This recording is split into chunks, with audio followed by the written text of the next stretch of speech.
हमारे साथ आज हैं छगन जी माहुर, प्रदेश उपाध्यक्ष ओबीसी मोर्चा के प्रभारी।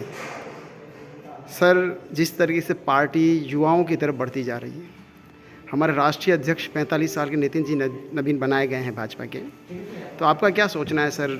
एक नई परिवर्तन, एक नई पूरी पीढ़ी का परिवर्तन हो रहा है सर। ये तो बहुत अच्छी बात है। भारतीय जनता पार्टी में ही हो सकता है और किसी में ताकत नहीं है इस तरीके का करने का। और जैसे परिवार में बुजुर्ग होते हैं, दादा दादी होते हैं, पिताजी होते हैं, बच्चे होते हैं, सबकी अपनी भूमिका होती है। तो इसीलिए भारतीय जनता पार्टी में ये स्वागत योग्य कदम हुआ है जो पार्लियामेंट्री बोर्ड में लिया है। 45 साल के नवयुवक को राष्ट्रीय अध्यक्ष बनाया है और ये सौभाग्य का विषय हमारा कि हमने साथ काम किया है। वो युवा मोर्चा के महामंत्री रहे तो हम प्रदेश में युवा मोर्चा के महामंत्री थे। तो निश्चित तौर पे मैं आपको बताता हूँ कि पार्टी बहुत मजबूत स्थिति में होने जा रही है आने वाले समय में। उनके काम के अनुभव के आधार पर पार्टी का कार्यकर्ता बहुत मजबूत होगा। सर, युवा मोर्चा जो ओबीसी मोर्चा है उसके अंदर कई बार देखा जाता है कि मोर्चा के पदाधिकारी कभी आगे नहीं आ पाते, मुख्य धारा में नहीं आ पाते हैं। क्या सोचना है सर आपका इस बारे में?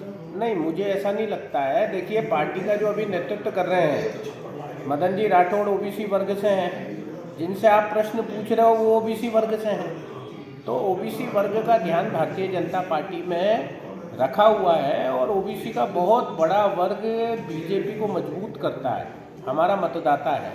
और आप ये मान के चलना कि आने वाले समय के अंदर अन्य वर्ग तो भारतीय जनता पार्टी की पसंद है ही, लेकिन ओबीसी वर्ग इस देश में बीजेपी को मजबूत करने में अहम भूमिका निभाएगा।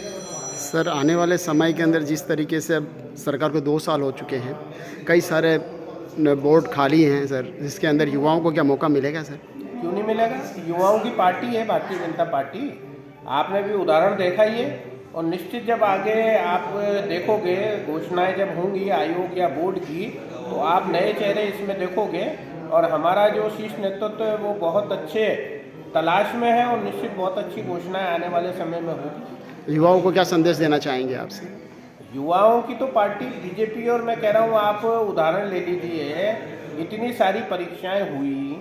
अशोक गहलोत जी की जो आपकी पिछली सरकार रही है, पूरी नकलचियों की सरकार रही है। यानी कि आरोप प्रत्यारोप के दौरों से उनके मंत्री गुजरे हैं। युवाओं का भविष्यों के साथ उन्होंने खिलवाड़ किया है। भारतीय जनता पार्टी ने जब से कमान बीजेपी ने राजस्थान की संभाली है, आज तक कोई पेपर लीक नहीं हुआ। ये बीजेपी की सरकार है, इसलिए आने वाले समय में युवाओं का भविष्य सुरक्षित बीजेपी में ही है। गजपाल जी हमारे साथ में जिला अध्यक्ष। मुझे याद है एक बार उदयपुर के अंदर नगर निगम के अंदर प्रोग्राम हुआ था जिसमें नितिन नवीन जी आए थे, जब वो महामंत्री थे।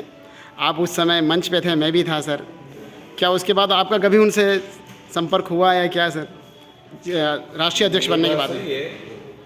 एक बहुत बड़ा युवा मोर्चा का कार्यक्रम था। माननीय सीपी जी प्रदेश अध्यक्ष जी थे और अनुराग जी ठाकुर को उस सम्मेलन में आना था, लेकिन उसी दिन पता चला कि राष्ट्रीय अध्यक्ष जी के चुनाव थे। ये प्रस्ताव के रूप में अनुराग जी ठाकुर दिल्ली में उनका व्यवस्था करना आ नहीं सके और उसके बाद में नितिन नवीन जी आए। ये भारतीय जनता पार्टी माननीय छगन जी का कार्यकर्ताओं की पार्टी है। और मैं आपको कहना चाहता हूँ कि महाराष्ट्र की गलियों में पोस्टर चिपकाने वाले नितिन जी गडकरी भारतीय जनता पार्टी के राष्ट्रीय अध्यक्ष हो सकते हैं। युवा मोर्चा से मंडल के उपाध्यक्ष से लेकर राष्ट्रीय अध्यक्ष राजनाथ सिंह जी बन सकते हैं। बूथ अध्यक्ष से अपने राजनीतिक यात्रा शुरुआत अमित शाह जी पार्टी के राष्ट्रीय अध्यक्ष बन सकते हैं। एक चाय बेचने वाले हिंदुस्तान के प्रधानमंत्री बन सकते हैं। निश्चित तौर से वो भारतीय जनता पार्टी है, यहाँ कोई वंशवाद नहीं कांग्रेस है।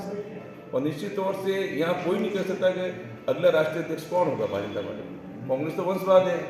इंदिरा जी से शुरू हो जाओ, सोनिया जी से लेके बाद राजीव गांधी से लेके जो भी है, निश्चित तौर से कार्यकर्ता पार्टी है। और यहाँ पर व्यक्ति पद के लिए नहीं आता है, व्यक्ति काम के लिए आता है।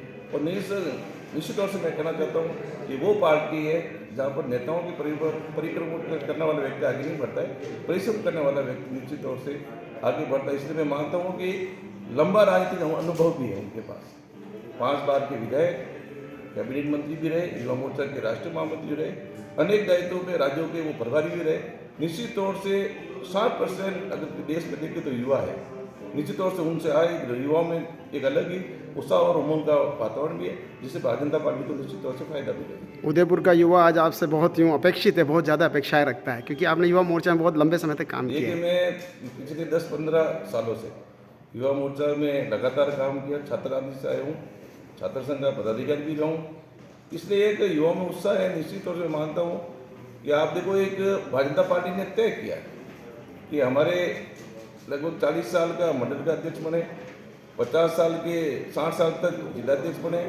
तो निश्चित तौर से जब से मैं जिलाध्यक्ष बना हूँ, सीनियर लोगों का तो आशीर्वाद रहा। मैं हमेशा कहता हूँ कि भारतीय जनता पार्टी में नए लोगों का तो आगमन हो, नहीं वरिष्ठ लोगों का सम्मान निश्चित होना चाहिए। और छात्र राजनीति के कारण, युवा मोर्चा रहने के कारण युवाओं का मैं हमेशा समर्थन मेरे को मिलता रहा। ठीक। द कलर्स 18 उदयपुर न्यूज़ को सब्सक्राइब करें और हमेशा अपडेट रहिए।